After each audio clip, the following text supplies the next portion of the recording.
Welcome to the Real Comic Heroes Podcast.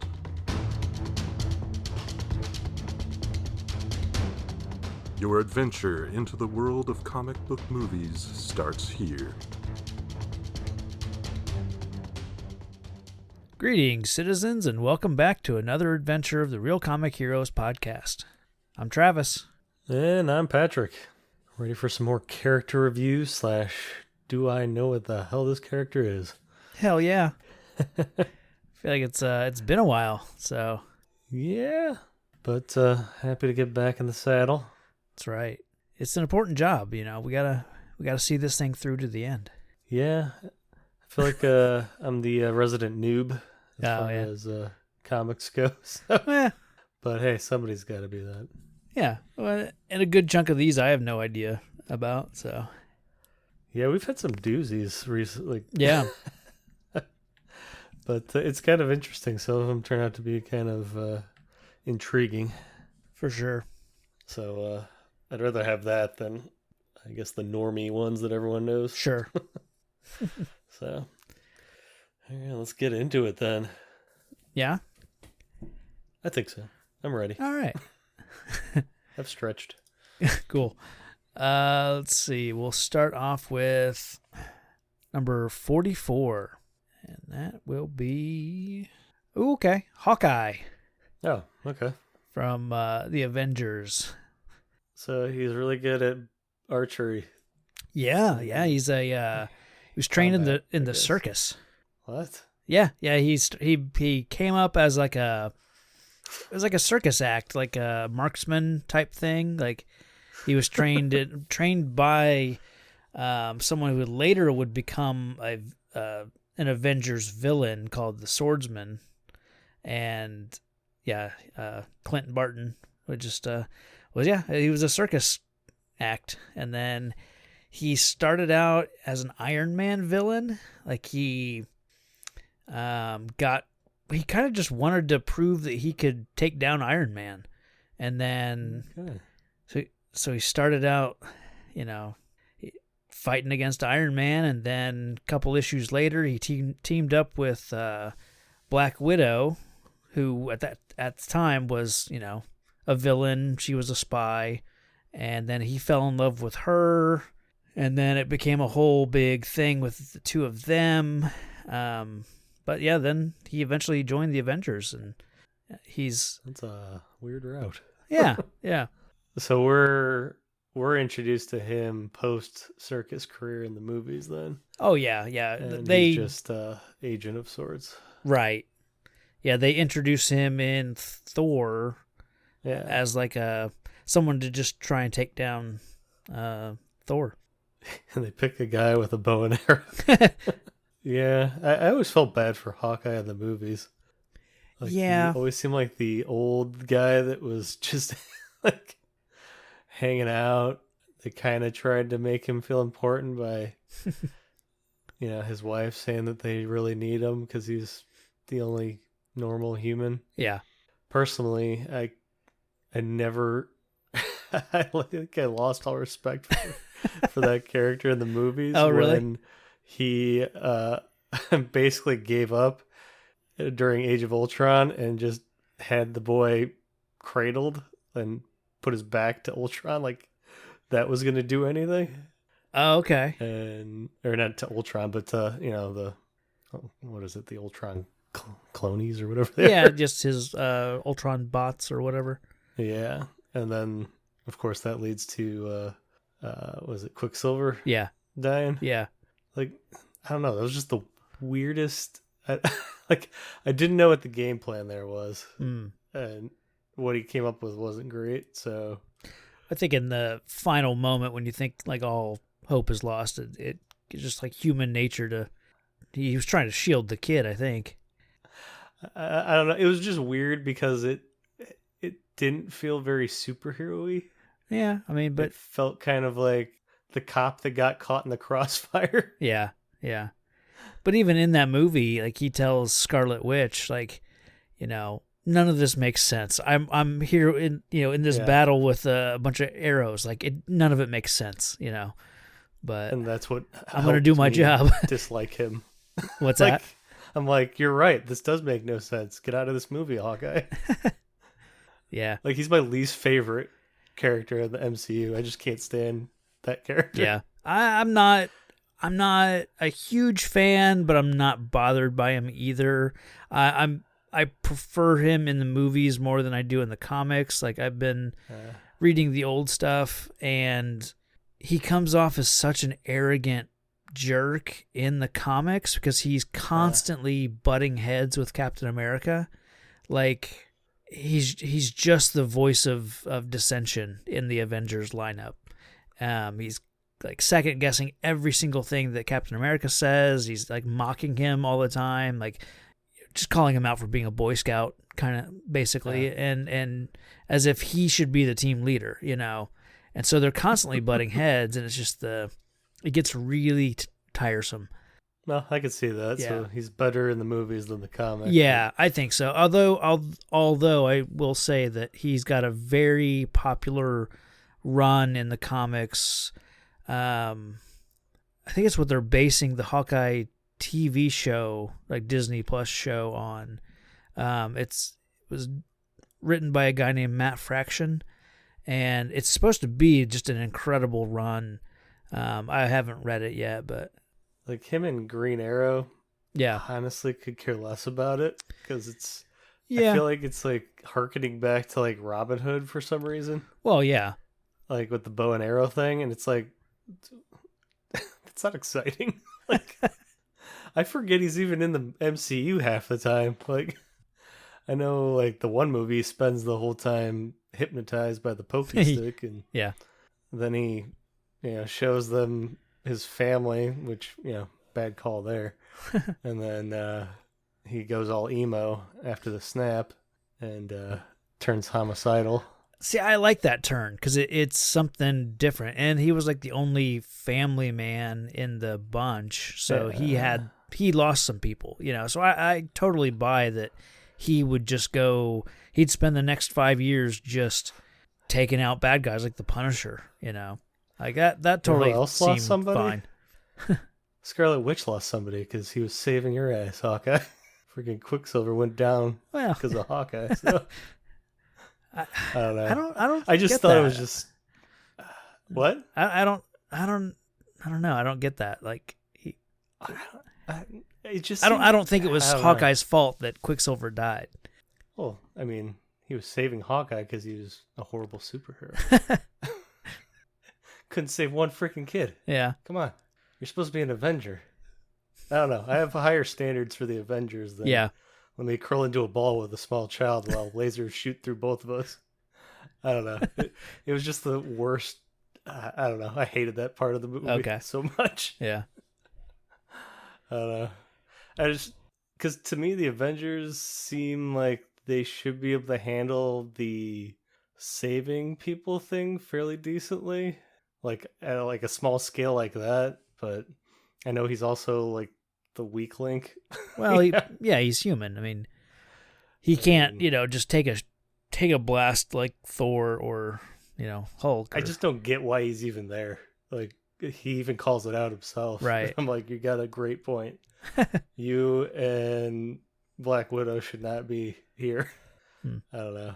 It's just weird combining gods and a dude with an arrow. Yeah, yeah. And then Black Widow has, I don't know, random utensils of destruction, I guess. I don't know what her trademark is, like those bracelet things. Yeah, I think it kind of comes and goes. Like sometimes she's got the little shocker things on her wrists, and sometimes it's just guns. And I'm just saying, maybe they should be on the B team and not the A team. I don't know. I don't know. You want some? It always has been weird to me. Sure. I don't know why.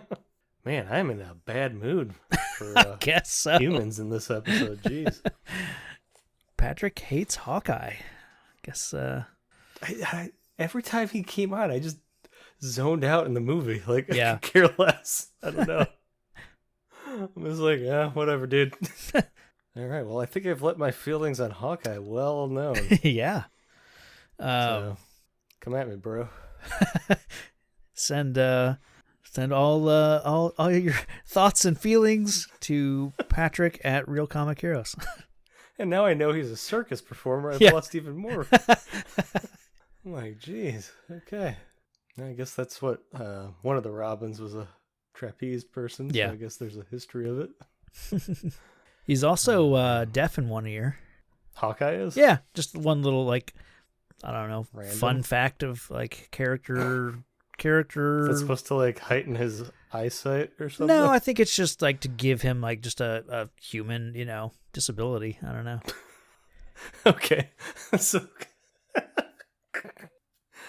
So make the guy hanging out with gods and, mega robot guys, super soldiers. Let's also deafen him in one ear so he can't hear it coming when somebody randomly sneaks up on him. I think giving him a bow and arrow was handicap enough in that kind of fight. I don't know, man. He's got some fun arrows, but... He could shoot a USB stick into a helicarrier computer. Oh, God. Another reason I hated that. Yeah, that was bad. Oh, like, they're just shoehorning in how he can be useful. Yeah. And that's what they came up with. Right. What if he shoots his arrow, but it's got a USB drive? Yeah. Oh, well, I'll get off my Hawkeye hate All right. wagon here. Should we move on then? Hope it's not Black Widow. All right. Next up is number 20. Okay, number 20 is Catwoman. Ugh, not much better. Okay. I'm also not 20? a huge Catwoman fan. Yeah, number 20. She's yeah. 20. I know she's kind of like a villain and kind of has flashes of goodness. Yeah. Anti-hero or... Yeah. Yeah. Like, I feel like she's kind of clumped in with Harley Quinn a little bit, where sometimes she's Joker's ally, sometimes she's not. Catwoman's kind of sometimes going along with Batman, sometimes, well, most of the time probably not. Yeah. I don't know. It's a weird character. I'm surprised she's 20. I don't have a clear concept of her power set. I mean, no powers. Okay, because I always thought she had something because of the Batman movie. Okay, yeah, Batman Returns gives her like the 9 lives kind of thing. That's what I thought. Okay, Yeah. so she doesn't really even have that. No, She's no in the doesn't have cat agility or anything. It's just she's just a she's just a cat burglar who, I mean, maybe has a history of like gymnastics and that, or is naturally like athletic enough to pull off the necessary like acrobatics that to keep up with like Batman and be swinging all over the city and climbing up buildings and getting into tight spaces or whatever. So. Yeah. But she goes back to Batman #1 from April of 1940.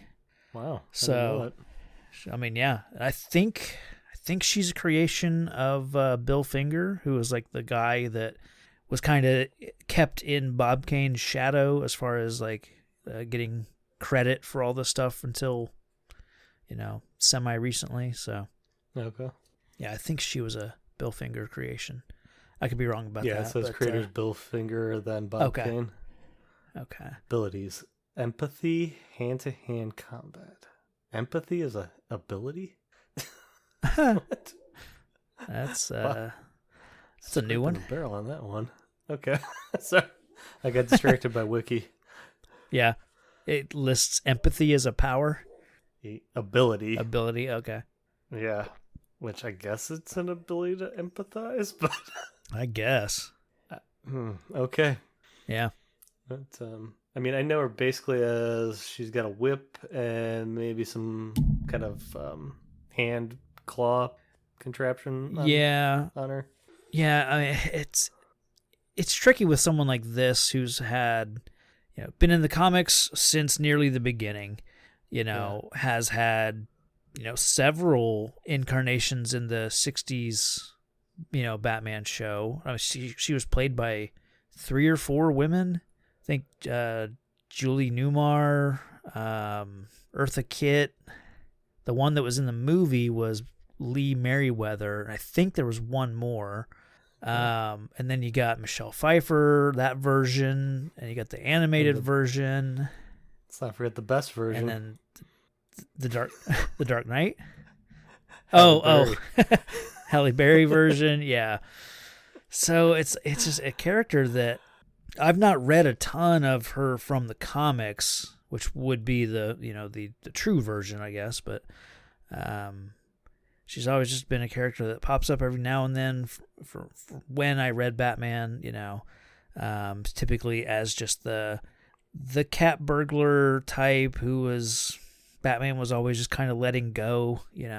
I thought she had like some kind of intellect, like I don't know if that's an ability, but I thought she was like relatively, kind of brilliant to kind of pull off the heist and things. Like, I don't quite get why Batman can't get her. I think it's more of a Batman lets her go a lot. I mean, I think she can get away from Batman. I think she is skilled enough, as far as like she can fight him, relatively well. I don't know. Yeah. I think they just have that weird. Yeah, exactly. It's. I think the last time I checked in with Batman, I read the issue from a couple of years ago where they were getting married, and then she dumped him at the altar, kind of thing, or like just before. So I don't know what happened after that, but gotcha. But I've pretty much checked out of DC Comics for a couple of years now, so. Yeah, I'm surprised she's 20. I kind of am too, but I mean, I think she's she's got fascinating. Yeah, I'm right there with you. I don't know. I think my favorite version of her would be, like, I really like what they did with her in the animated show. Like in that, she was very much an animal rights activist / jewel thief. So it's like there was one storyline in particular that she was trying to save a animal shelter kind of thing. Yeah, I could get behind her being like a Robin Hood for animals. Yeah, kind of doing what she does to benefit. So she's not completely maniacal like the Joker or anything. She's got like a good reason, just a bad execution on helping out those animals. And I think that was just in that show. I don't know that was a thing in the comics. Most of the time I just thought she was a burglar. Like that's what I mostly know her for. I mean, it says here that she's says Catwoman quickly rose to the ranks as one of Batman's most nefarious villains. Her crimes were relatively tame in comparison to that of the Joker or Mr. Freeze. And then in the last couple decades, Catwoman began to evolve. She straddled the line between hero and villain more than ever before. She became vice president of a major corporation while fine-tuning her blackmailing skills. But before long, she became the protector of Gotham's East End, using her thief skills to protect the innocent and help Batman. So yeah, a little bit of a Robin Hood kind of thing maybe going on. Yeah, she's all over the map. Yeah. Yeah, because in the Burton one, she seemed more like she lost her mind. Oh yeah, they definitely played up the scorned, scorned angle. I wish in that movie they would have incorporated the burglar aspect of it, and like have her robbing a bunch of buildings because all the buildings were owned by Max Schreck, and it was all a revenge plot, of hers to get back at him or something like that. But yeah, didn't she just blow up stuff? She blew up one building, one department store, and then joined up with Penguin and was involved in framing him for killing someone. So gotcha. That's kind of her. Well, I mean, at least her outfit makes sense. I'm looking at it, and I mean, she's had several. Black. It's tight, I guess, for getting past laser traps. For entrapmenting through lasers. Yeah. So at least serves a purpose, I guess. I'm glad it's Yeah, black and stealthy. So. I think her first outfit was like a green and purple number. She had maybe a green cape. So it definitely would not have lent itself to, sneaking through places. And does she precede the Joker? Did he steal her wardrobe? Well, I mean, at the time, green and purple is Joker to me. Pretty much all villains were in the greens and purples were definitely villain colors. Oh yeah, yeah, because all your heroes were all primary colors, like red, blue and red and yellow. Your villains were always green and purple, and then your oranges. That explains the Riddler and the Joker. Yeah, didn't quite get why they were the same. Well, yeah, I mean, Green Goblin is green and purple. Dr. Octopus typically wears green. I mean, if you go through the early comic characters, typically your villains are going to be in the secondary color wheel. Interesting. Yeah, because to me, green and purple just says Joker in my brain. Yeah. And it's probably because of Jack Nicholson. Yeah. Him in his purple suit and Vicky Vale kissing it and grossing me out. I love purple. Yeah. It's such a messed up scene. Yeah. Anything else on Catwoman? Nope. Kind of disappointed she doesn't have anything other than hand-to-hand and empathy as her abilities. Yeah. I think it would have been cooler if she had, always lands on her feet. Right. Yeah. Give her some actual powers, yeah. And it's nothing overpowered except for maybe the 9 lives thing. That's a little much maybe, but yeah. I don't know. Like night vision or something, cat eyes. I mean, I'd be into that, But I guess that's getting into cheetah territory. I don't know. Right. Yeah. Yeah, well. Yeah, I'm just surprised she's 20, that's all. I am too, but all right, let's move on to number 18. So we're not going too far away. Okay, we got number 18, The Thing. Oh. Benjamin J. Grimm, the ever-loving blue-eyed Thing. Oh, The Thing. I was thinking Swamp Thing. I do love Swamp Thing. That's DC, though. Yeah. Okay. So, of course, first appearance, Fantastic Four #1 from November 1961. Talked about him recently on the Fantastic Four non-release movie. Yep. Which I maintain that they did a pretty good job with that character in that movie. Yeah, I mean, for a movie that wasn't meant to go anywhere. Yeah. It could have gone a lot worse. That's for sure. Right. Yeah. Of course, the Michael Chiklis version I think is really good too. And I couldn't tell you a single thing about the Josh Trank, version of The Thing from the 2015 movie. There's a cool scene of him, becoming the Thing, but I don't remember anything about what the character does. So he looks okay, but. Yeah, I still haven't watched it. Yeah.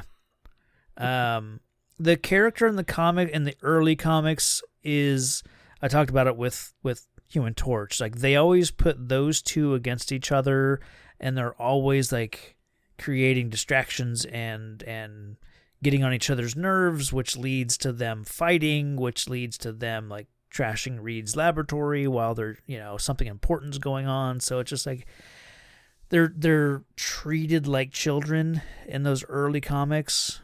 So that's always annoying to me. And he's just very much the, I don't know, typical, not typical, but the New Yorker, Yeah, he's just hey, I'm walking. Yeah, just that, a lughead, almost I don't know. I always thought he was Italian or something. Jewish. Came off as Italian New Yorker to me. So. Yeah. Oh, he's Jewish? I didn't know that. He is, yeah. One of the few Jewish superheroes that I'm aware of then. Yeah, there's not a ton. I know the Hebrew Hammer. Yeah. That's about it.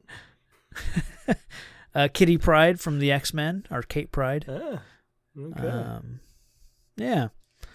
Yeah, I guess I don't even really think about religion when I think about superheroes. I don't think it comes up a whole lot, but yeah. I mean, the character of Ben Grimm is like a very thinly veiled self-portrait of Jack Kirby, the guy that created, helped create the Fantastic Four. So, yeah, I mean, I've read a lot of like more recent stuff with the Thing involved, and plenty of stuff over the years. Like he's just he's a good, heavy. He's your strength on the team. I've read him going up against the Hulk a few times, and he's always like comes up short. When it comes to him fighting the Hulk, he's not that strong, but he can hold his own for a while. Surprised he can hold his own because he seems like he's just rock. Well, but I mean, it's cosmic. It's cosmic stuff. Cosmic like he's rocks. Not. Yeah. He's very, very strong. I mean, he is incredibly strong, but because it makes me think of the animated movie Planet Hulk with the Korg type aliens, and how he can just smash them. Yeah, to I don't pieces think rather easily. Yeah, I don't think Hulk could smash the Thing quite like he could like a Korg or whatever that race is. Yeah. Okay.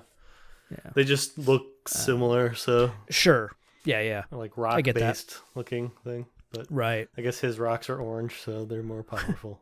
Right. Yeah. Everyone knows orange rocks are stronger than tan rocks. Yeah. So that's just geology 101. Yeah. Oh Lord. He was. I read a series of New Avengers, a run with when the Thing was on the team, and I've been reading a little bit of stuff recently, some of the newer Fantastic Four comics, and just reading him with the family. Like he's definitely a better written character now than back then, because like one of the other things that annoys me to no end is like he is in the old comics he's in a relationship with Alicia Masters, and she's a blind sculptor, and he's constantly like, oh, she's gonna leave me, I know it, like there's it's only because she's blind that she stays with me, because she can't see how ugly I am, and so it's just like every yeah. So it's just constant like, oh, she's probably out with some other Joe right now, first chance she got, so it's just very much like give this other character a little bit of like, benefit of the doubt. But yeah, I'd say the sense of touch is a bigger issue than the sight. I couldn't imagine, like, what is she? I don't want to know.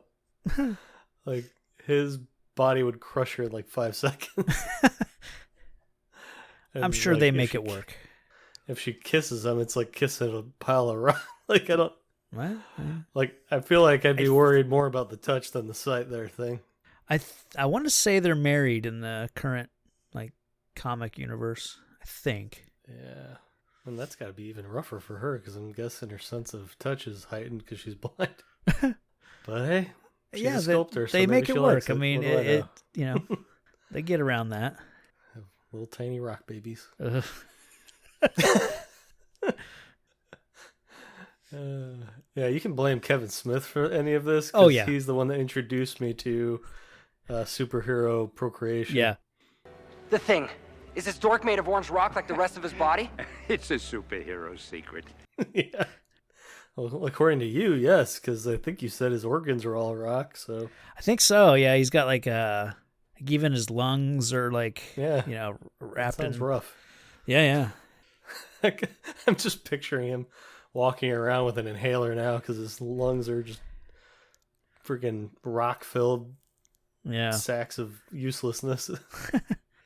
His whole biology's got to be completely different. Yeah. I think it's completely. There's no way that works. Yeah, because I don't think it's like a layer of tissue underneath the layer of rock. I think he's like, I don't know. I could be wrong. I'm not sure exactly how his biology works, but It's cosmic. it's cosmic. That's right. Cosmic rocks.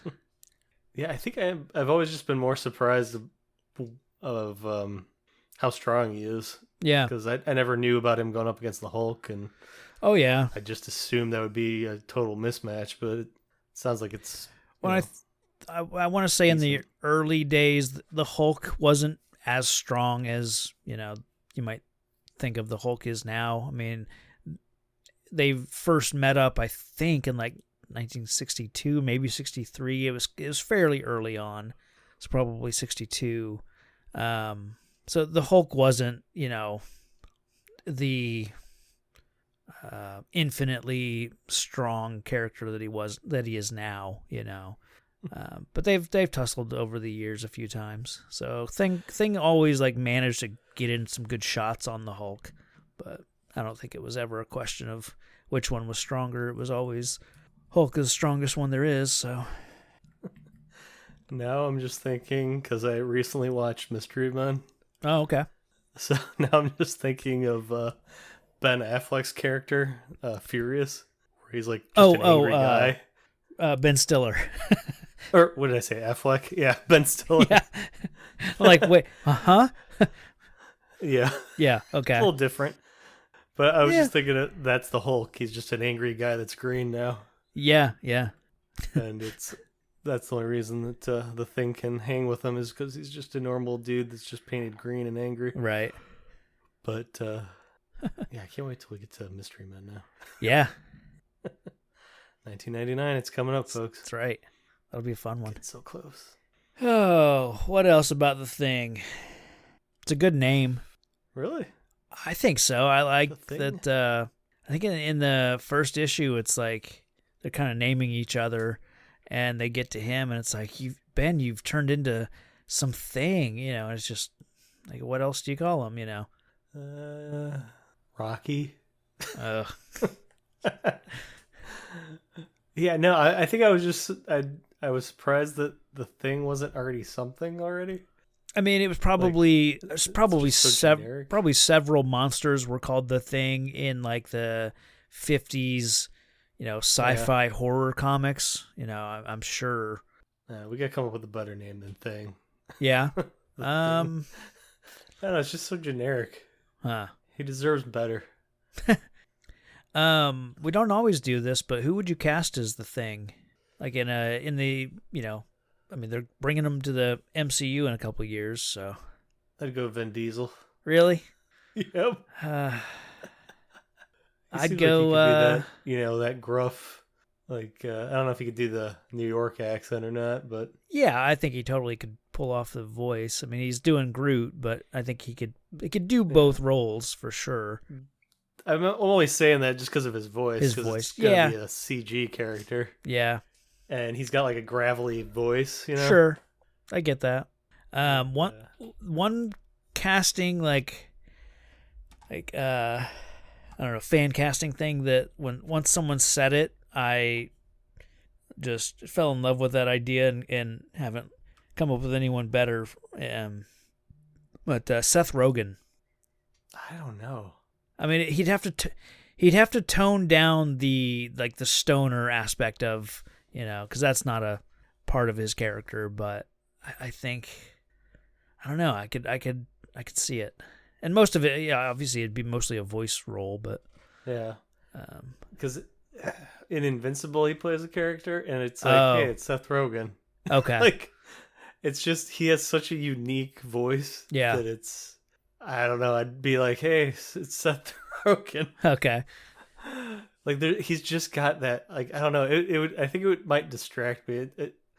I don't think I've really seen him be serious at all, or try to be tough. I guess Green Hornet. Right. But even then, I didn't really. Yeah, that might just be me. I can't get past that it's Seth Rogen. I don't know. Yeah.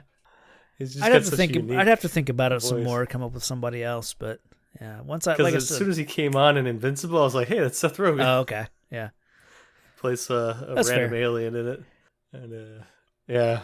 And in that, I could tell like it was still like he wasn't trying maybe to hide his voice. It was just like Yeah. how he is in every movie. Like Okay. he's just talking. So maybe he could do something different. I don't know.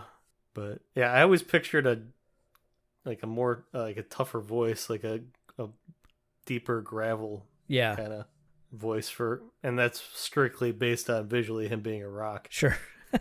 Yeah. I'm trying to think of anyone else that you could probably get like an older actor that's got a gravelly voice.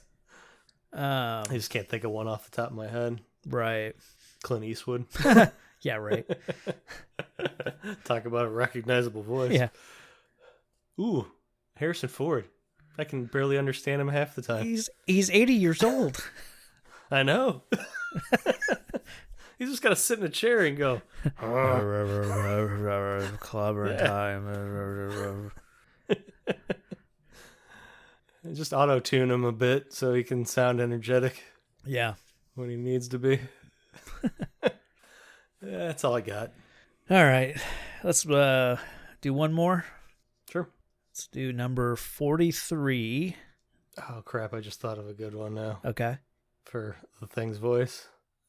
He's a voice actor. I want to say it's Joe DiMaggio or something like that. Okay, yeah, Bender.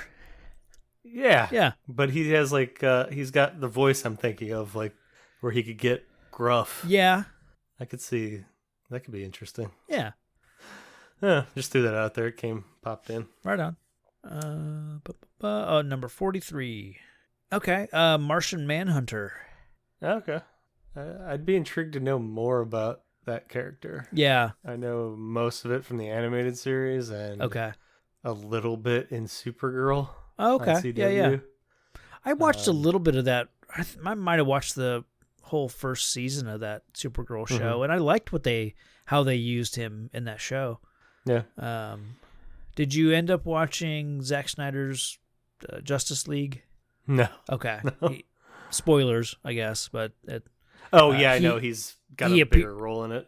Well, it's the character of General Swanwick that they've already used, like in Man of Steel and in the movie originally, and then at the very, very end, like post credits kind of thing, he shows up and transforms into Martian Manhunter, and it's the whole time he's been Martian Manhunter. It's like, but that's how they brought it. It frustrated me because it's like you got this character with the powers of Superman, basically the strength of Superman, and other powers, and he doesn't get involved in the action of the story at all. He has one scene kind of in the middle of the movie where he pretends to be Martha Kent in order to have a conversation with Lois Lane to convince her to go back to work at the Daily Planet. And sorry, I'm spoiling that part of the movie, but it's so he's in one scene there. It's like, and it's this beautiful conversation between Martha Kent and Lois, and she's like, well, maybe you just need to just get back out there and get back to work, and then like she goes out into the hallway to leave her apartment. Martha does, and her eyes turn red. So it reveals that it's really Martian Manhunter the entire time. So it's like, why? What was that conversation for? Well, why do you take two characters who had a great conversation and make it so that it was really this character and Lois having that conversation? And why does, in the grand scheme, like, why does it matter if Lois goes back to work, now versus 3 months from now? So that was a waste. And then he pops up at the end credits. He shows up on Batman's doorstep and is like, my name's John Jones and I'm, here to help or something. And Batman's like, oh, okay. Like, it's just this weird, tacked on thing. And it's like, why did you even involve him? Just if you don't have anything, if you're not gonna write a good nothing for him to do, really. Yeah, it's just so sounds shoehorned. Very, yeah. So that's my Justice League Martian Manhunter rant. But yeah, because I'd like to know more about his background, because in Supergirl they introduce like a white Martian and a green Martian. Okay. Different, I guess, factions of Martians. Yeah. And I think he's the last of the green ones or something. Yes. I don't know. I can't remember. Yeah. And then the fact that he's trying to integrate into a new planet, I just find it interesting. Yeah. So the white Martian. Crazy. Oh, what was that? And his powers are just a lot of fun. Yeah, yeah. So the white Martian, green Martian stuff, I think comes from Grant Morrison, who wrote Justice League for a little while, like in the 90s. And there was a storyline, I think it was called Rock of Ages. It was that or Tower of Babel. I think it was Rock of Ages, though. But it was a really good storyline. And in that book, he introduced the concept of, I think that's where that comes from, but at least whether he originated it or not, I'm not sure. But he either way, he told a story about Martian Manhunter using the white Martians and the green Martians. It was really cool. Let's see, if you want a good Martian Manhunter story, I would either read or watch Darwin Cook's Justice League New Frontier.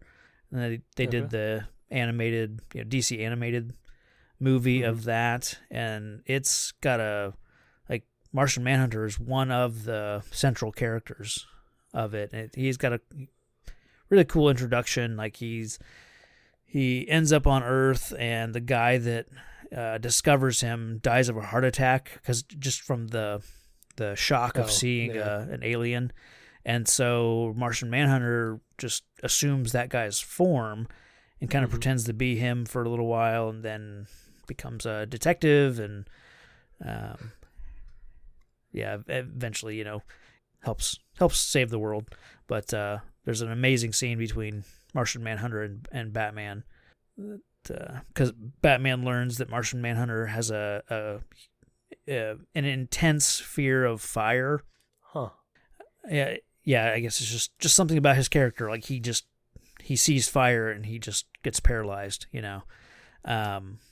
But Very Frankenstein. So Batman is confronting him, and he's like, I paid like 10,000, or I forget how much.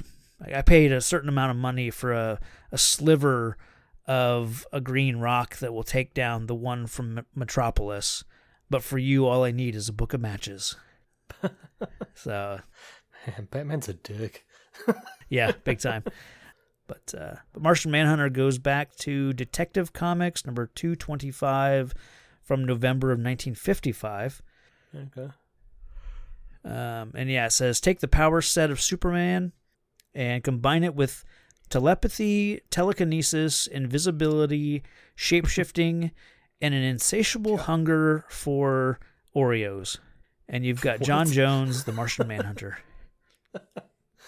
All right, did not know the Oreo thing. Yeah, it's just like one of those things that, like, I don't know if it's because he's a Martian, but it's like it's his catnip. I mean, he just loves Oreos apparently. But yeah. Now I'm picturing Batman laying out like a trail of Oreos. There you go. And then there's like a bonfire at the end. Yeah. Yeah, I always thought he was interesting because he could be like almost like you mentioned a detective, because he could blend in and do a lot of the, like, I guess Black Ops work or whatever. But he does sound a lot like the I'm gonna butcher this. It's like the Krill or the Kroll, whatever those things that are like impersonating humans. The Skrull. Yeah, there we go. It sounds almost like them. Yeah, shapeshifters. The whole shape-shifting thing. Green alien. Yeah. Yeah, but he uses it for decency instead of world domination, I guess. Yeah. And that's the big thing. But yeah, I don't know. It was always weird that the good guys and the bad guys are so alike. It's just like a couple things here and there, and they're completely different. Yeah. They used him pretty well, I thought, in Smallville. They had a pretty good actor. Trying to remember that. Now I'm blanking on. I haven't He's seen that played forever. by. It was actually. Did you ever watch Seinfeld? Yeah. Okay, the guy that played Kramer's lawyer, like a couple times. Oh maybe. yeah. Jackie He looked Jackie like, Childs. he was- or Yeah, he was kind of like Johnny Cochran. yeah. He He's was the the guy that in spoof. Smallville played Martian Manhunter, and then, but I mean, totally different.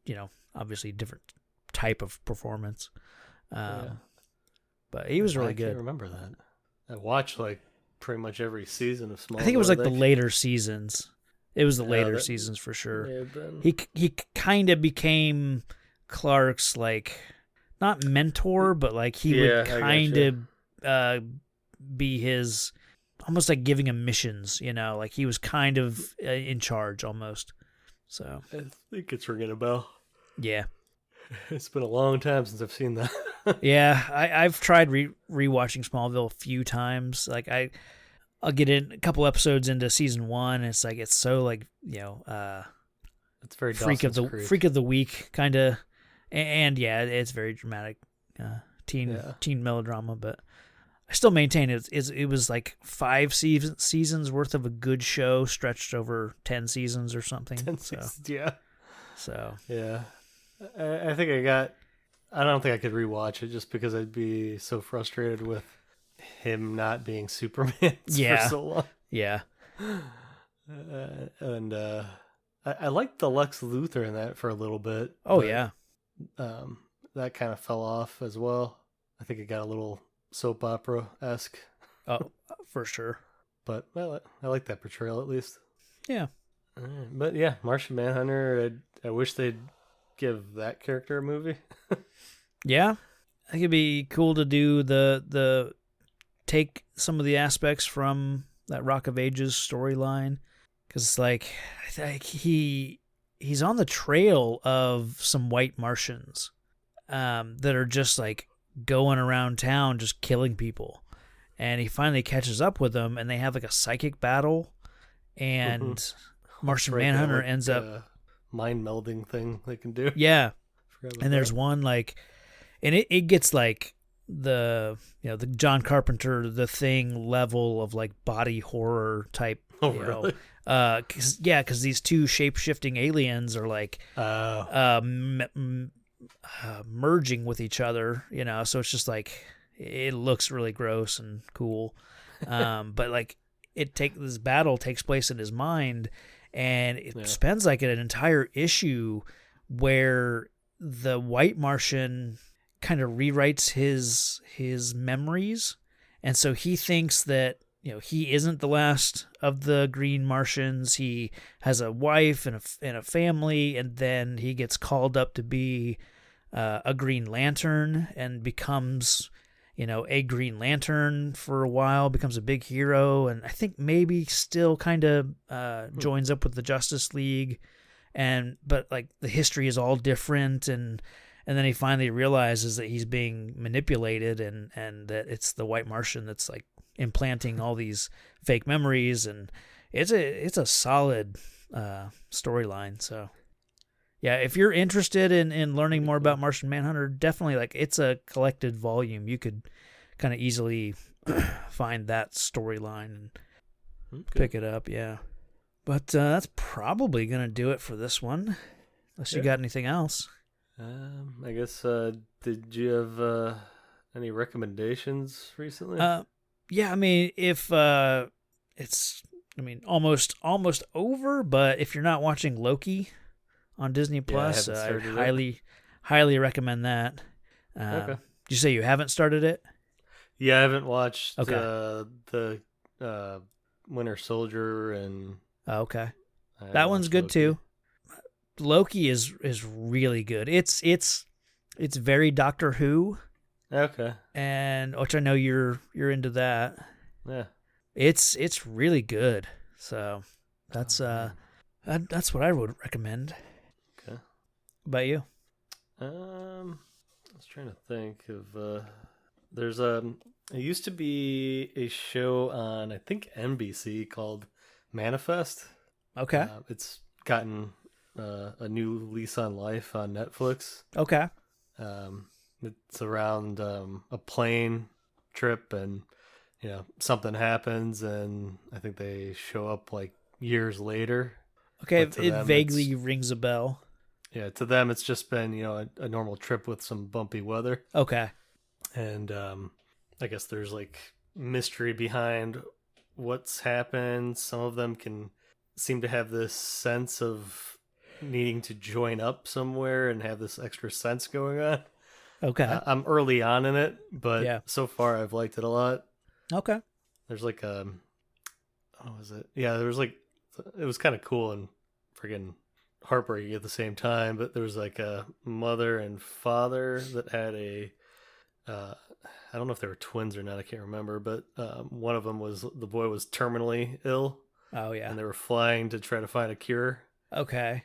And the daughter stayed back because there weren't enough, I guess, seats on the plane or something like that, and stayed with the grandparents. So the daughter, kept aging, but then they didn't, kind of thing. So it's kind of interesting. It's ringing all a those bell. Dynamics. Yeah. Huh. Well, that's cool that it got renewed on Netflix. Yeah, because I remember Jess got into it, and then it got canceled, and she gave up on it. So yeah, it's one of those. But yeah, apparently it had a big enough of a following to have Netflix grab it and create another season. Yeah. So yeah. Manifest. Netflix reminded me of season 2 of I Think You Should Leave just started. I don't know if you watched season 1. I don't think I know that show. Heard of it? It's a sketch comedy show. Oh, okay. So the episodes are like 17 minutes long. I mean, they're not long episodes, but they're still like each episode is jam packed full of short sketches. So it's Tim Robinson, who was on SNL, a couple of years ago. Like he might have been on for 2 seasons maybe, but he's got this Netflix show, and it's just these weird sketches. I mean, they're pretty funny. So that one, season 2 just started, but like you could blast through season 1 in like an hour and a half. Okay. So I Cool. recommend that. I'll give it a shot. Yeah. It's weird. Yeah. But I was looking at like a trailer of it while you were talking. Okay. Yeah. And it's all over the place. Yep. That and like Auntie Donna that's like another good sketch comedy show on Netflix. It's solid. Check it out. All right. Well, cool. So we will, when we return next, we will be talking about Tank Girl. And then I want to say after that, I think we have Batman Forever. Oh, wow. Got some interesting stuff to look forward to. Is that the one Jim Carrey? Yeah. Okay. The bats all start blurring together at this point for me after Keaton's done. Gotcha. So I think it's the super colorful comic look that these movies get. The Joel Schumacher. Yep. I can never recall which one went to which, because it's like Batman Forever, Batman sometimes, Batman never. I don't. Whatever. Yeah. Batman Forever is the Val Kilmer Batman with Two-Face and Riddler, and then Batman and Robin. Jones. Batman and Robin is Mr. Freeze and Poison Ivy with Clooney. God, yikes. Okay, well, that'll be interesting. It's been a while. Yes, it will. Well, all right. I think that'll do it. So yeah, we'll be back with Tank Girl in a couple weeks. But until then, stay safe out there, citizens. Thanks for listening to the podcast. Find the show on Facebook and Twitter at Real Comic Heroes. All music and audio are the property of their respective creators.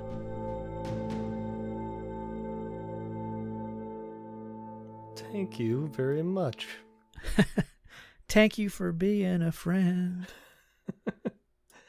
That's because you brought up Mr. Freeze and his ice puns.